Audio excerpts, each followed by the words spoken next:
जय माता दी। आप सभी का आपके अपने चैनल ज्योतिषबाई कमला पांडे में हार्दिक स्वागत है। आशा करते हैं हमारा पूरा यूट्यूब परिवार स्वस्थ होगा। आप सभी के लिए मंगल कामना करते हैं, प्रार्थना करते हैं आप सभी अपने परिवार के साथ स्वस्थ रहें। आज के इस वीडियो में हम चर्चा करेंगे पूर्णिमा का व्रत कब है।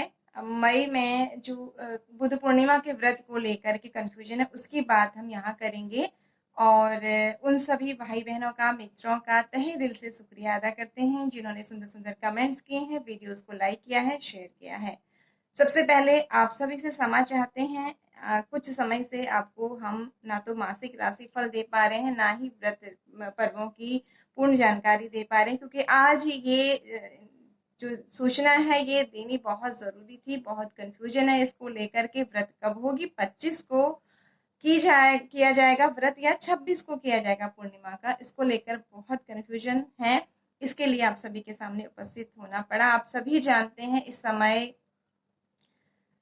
घर में हेल्पर्स नहीं होने के कारण जिम्मेदारियां हम सभी की, महिलाओं की बढ़ी हुई हैं, और ये जरूरी भी है। हम दूसरे की सुरक्षा को भी ध्यान में रखते हुए हमारा कर्तव्य है। और साथ ही आप सभी ये भी जानते हैं, आप सभी के स्नेह और विश्वास के कारण हम जो आगे अध्ययनरत हैं, रिसर्च कर रहे हैं, शीघ्र ही आप सभी के लिए बहुत अच्छे अच्छे टिप्स लेकर के उपस्थित होंगे।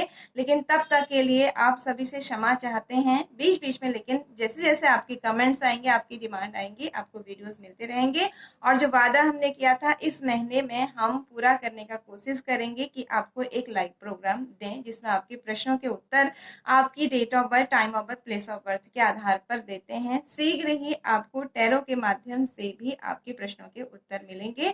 आगे इच्छा माता रानी की है। हम तो अपने कर्तव्य पथ पर चलते रहते हैं, बाकी कहाँ हमारे ग्रह और हमारे कर्म हमें ले जाते हैं वो उनके ऊपर है। लेकिन हम कर्म प्रधानता को जरूर महत्व देते हैं, इसलिए प्रयास जरूर करेंगे।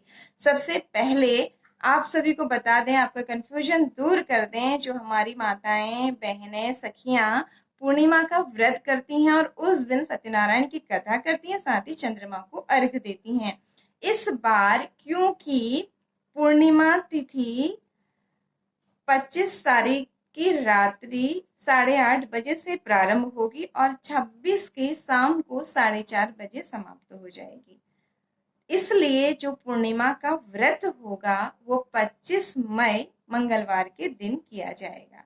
क्यों किया जाएगा? पिछले अनेक वीडियोस में हमने आपको बताया है कि जो भी व्रत हम चंद्रोदय वाले, जिसमें हम चंद्रमा का पूजन करते हैं, उसमें सूर्योदय व्यापिनी तिथि नहीं ली जाती। बाकी सभी व्रतों में हम ये देखते हैं कि सूर्योदय तिथि व्यापिनी हो, लेकिन जहां हमें चंद्रमा को अर्घ्य दे करके अपना व्रत पूर्ण करना होता है तो वहां हम वो तिथि लेते हैं जहां हमको रात्रि में चंद्रमा को अर्घ्य देने को मिले। अब क्योंकि बुधवार के दिन बुद्ध पूर्णिमा तो मनाई जाएगी, स्नान दान का महत्व होगा, बाकी पूजा पाठ का भी महत्व होगा, लेकिन उस दिन रात्रि में आपको चंद्रमा नहीं मिलेंगे। तो इसलिए आप मंगलवार कोशिश करें, आप 8:30 बजे से अपना चंद्रमा का पूजन प्रारंभ करें। 8:30 से 9 के बीच में आप कभी भी कर सकते हैं। और उससे पहले जो पूर्णिमा के दिन आप ध्यान करते हैं, कुछ उपाय करते हैं, वो आप कभी भी कर सकते हैं चंद्रोदय के बाद। वो सब तो आपके पूर्णिमा से पहले 1-2 दिन पहले से जो चंद्रमा की स्थिति है वो बहुत अच्छी रहती है। वो सब उपाय अनेक वीडियोस में हमने, पिछले अनेक वीडियोस आपको पूर्णिमा से संबंधित, चंद्रमा को और मन को मजबूत करने से संबंधित जो दिए हैं वहां आप देख सकते हैं। उन उपायों को आप कर सकते हैं। और आप अगर अपने चक्रास पे कार्य कर रहे हैं, मेडिटेशन करते हैं, पूर्णिमा की रोशनी में बैठ करके खीर रखते हैं, चीजों को चार्ज करते हैं, अनेक उपाय हमने बताए हैं कि आप अपने संतान का हाथ पकड़ के जैसे आप अपने टेरिस पे, छत पे बैठते हैं, कुछ उपाय वो सब आप कर सकते हैं। लेकिन जो अर्घ देने वाला है उसका प्रयास करें आप 8:30 से प्रारंभ करें। बाकी आप किसी भी समय पूजन कर सकते हैं। सत्यनारायण कथा तो मोस्टली सायंकाल को सभी कर ही लेते हैं। आशा करते हैं ये जानकारी आप सभी के लिए उपयोगी और मददगार साबित होगी। इतनी देर रात वीडियो देने का यही कारण था, ताकि कल कुछ लोगों का ऐसा कंफ्यूजन होकर के व्रत छूट न जाए।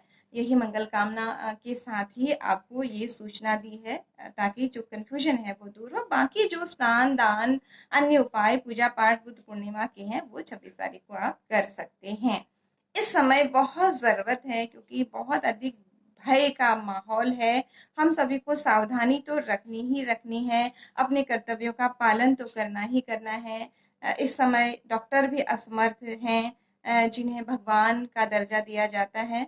तो अगर हम कर्तव्य पथ पर चलते हैं, सावधानी रखते हैं, तो बाकी सब तो ईश्वर के हाथ में है। बस एक निवेदन है, बहुत तकलीफ होती है जब अगल-बगल से बुरी-बुरी खबरें, चीखों की आवाज़ें आती हैं, मन बहुत दहल जाता है। लेकिन हम सभी को धैर्य रखना होगा, उन सभी के लिए शांति के लिए प्रार्थना करनी होगी, साथ ही डर को हमें भगाना होगा। इसके लिए चंद्रमा हमें बहुत मदद करता है। तो प्रयास करें पूर्णिमा के दिन, अगर संभव हो आपके बालकनी में, आपके छत में, टेरेस में, अगर आप बाहर नहीं भी जाते हैं, जहाँ से भी आपके घर में चंद्रमा की रोशनी आए, तो पूरा परिवार कुछ मिनट के लिए चंद्रमा की रोशनी में ज़रूर बैठें। चंद्रमा से मन को मजबूत करने और सकारात्मक करने के लिए प्रार्थना करें।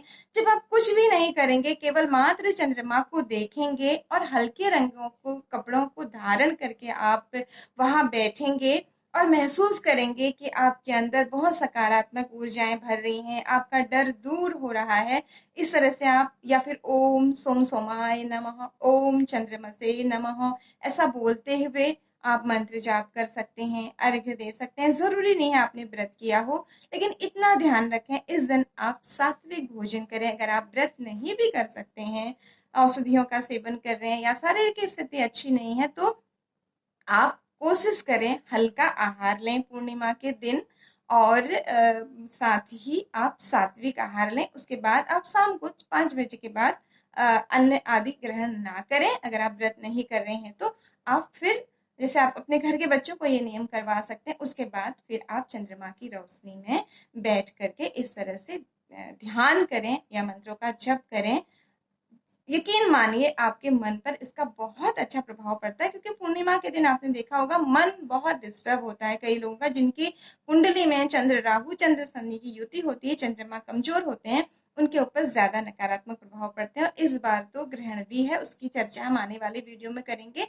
भारत में ही अधिकांश जगह नहीं दिखाई देगा, तो सूतक संबंधी नियमों का आपको कोई पालन नहीं करना है। जहां ये दिखाई देगा वही सूतक संबंधित नियमों का पालन है। लेकिन ये खगोलीय घटना है, चंद्रमा पीड़ित है, तो गोचर में तो राशियों पर उसका प्रभाव पड़ता है, पर जो सूतक संबंधित नियम है उनका पालन आपको नहीं करना है, जहां जहां ये चंद्र ग्रहण नहीं दिखेगा। प्रयास करेंगे आने वाले समय में इसके ऊपर चर्चा करने की, अन्यथा आप बस देख लीजिए कि जहां आप रहते हैं वहां अगर ग्रहण दिख रहा है, दिखाई दे रहा है, उपछाया है वैसे तो ये, तो वहाँ वो नियमों का पालन करें। अन्यथा आप ये मेडिटेशन ज़रूर करें एक दिन पहले से, मंगलवार से। अगर आप ऐसा करेंगे तो 26 तारीख के दिन आपके मन को बल मिलेगा। इस समय जो घटनाएं हो रही हैं, उसमें से अधिकांश घटनाएं डर के मारे हो रही हैं। क्या आपने सोचा, पहले क्या हमारी कभी सांस नहीं चढ़ती थी?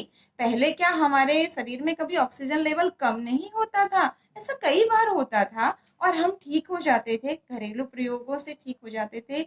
आज माना कि रोग है, माना कि वायरस है, आज लेकिन अगर आप शांत चित्त होकर के बैठें, आप पाएंगे कि लगभग 20 से 40% केस ऐसे हो रहे हैं कि आदमी की सांस किसी वजह से भी चढ़ रही है, वो घबरा जा रहा है। और जब हम घबराते हैं, इससे हमारे ब्रीथिंग सिस्टम पर बहुत बुरा प्रभाव पड़ता है। उसी घबराहट में हमारा ऑक्सीजन लेवल घट जाता है, और जब हम फिर उसे चेक करने लग रहे हैं और वो कम पा रहे हैं, तो और घबराहट से और ज़्यादा परेशान हो जा रहे हैं। उसके बाद फिर स्थितियाँ बहुत खराब हो रही हैं। कहने का तात्पर्य है, सावधानी ज़रूर रखें, समस्या होने पर डॉक्टर से संपर्क ज़रूर करें। लेकिन ऐसे एकदम घबरा करके हॉस्पिटलों में भागते हैं, तो कहीं न कहीं कई बार और अधिक समस्याएँ हो जा रही हैं। इसलिए अपना और अपनों का ध्यान रखें, घबराहट से बचने का प्रयास करें, और ये सोचें कि घटनाएँ तो पहले भी होती थी, जैसे आपको पहले भी बहुत बार उदाहरणों में बताया, गाड़ियों से अनेक दुर्घटनाएँ होती हैं, क्या लोगों ने वाहन चलाना छोड़ा?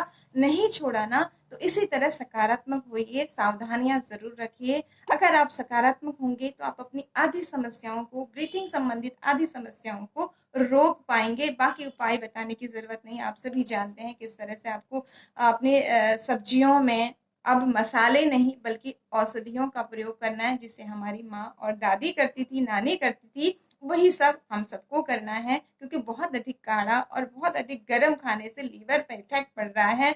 उससे भी हमारे शरीर में कई बार प्रॉब्लम हो रही है और हर चीज को घुमा फिरा करके कोरोना का नाम दे दिया जा रहा है।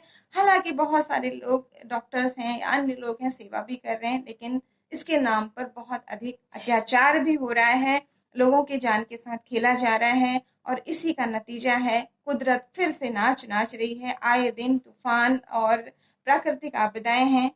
आगे सावधानी रखें और अपना ध्यान रखें, क्योंकि ये वर्ष आप सभी जानते हैं संवत्सर का नाम ही राक्षस है, राजा सेनापति मंगल हैं, तो प्राकृतिक आपदाएं बढ़ी रहेंगी। और जब लोग इस तरह का दुर्व्यवहार करते हैं, जिन्हें भगवान का नाम दिया जाता है, उनमें से कुछ लोग इस तरह के काम करते हैं, आप सभी जानते हैं, बताने की जरूरत नहीं है। तो यहाँ प्रकृति कुदरत अपना तांडव दिखाती है। ग्रह नक्षत्र तो हैं ही हैं, लेकिन कुछ कर्तव्य भी ऐसे हैं, जो कुछ करनियां भी ऐसी हैं जिसकी सजा सभी को मिल रही है। कहते हैं ना कि घुन के साथ गेहूं के साथ घुन भी पिस जाता है, तो इसकी सजा कुछ अच्छे लोगों को भी मिल रही है, क्योंकि हम सब भी दोषी हैं। जब गलत होता है तो हम मौन हो जाते हैं और फिर ये सब प्राकृतिक आपदाएं हैं, जो प्रकृति का तांडव है, ये बढ़ जाता है। तो प्रयास करें, आपके आसपास कहीं गलत हो रहा है उसे रोकने का प्रयास करें और सबके लिए मंगल कामना करें, क्योंकि जो भी चीज हम यूनिवर्स में भेजते हैं वो हमें मिलती है। इसीलिए कहते हैं भगवान सबका अच्छा करो। इस चैनल के माध्यम से भी हम प्रार्थना करते हैं सभी का अच्छा हो, मंगल हो, कल्याण हो। बाकी जो जैसा कर्म करता है उसके अनुसार उसे फल मिलता है। कुछ हम संचित कर्मों का फल भोगते हैं, तो कुछ यहाँ के कर्मों का। सभी की मंगल कामना करते हुए आज्ञा दीजिए, अगले वीडियो में फिर मिलेंगे नए राशिफल नई जानकारी के साथ। जय माता दी।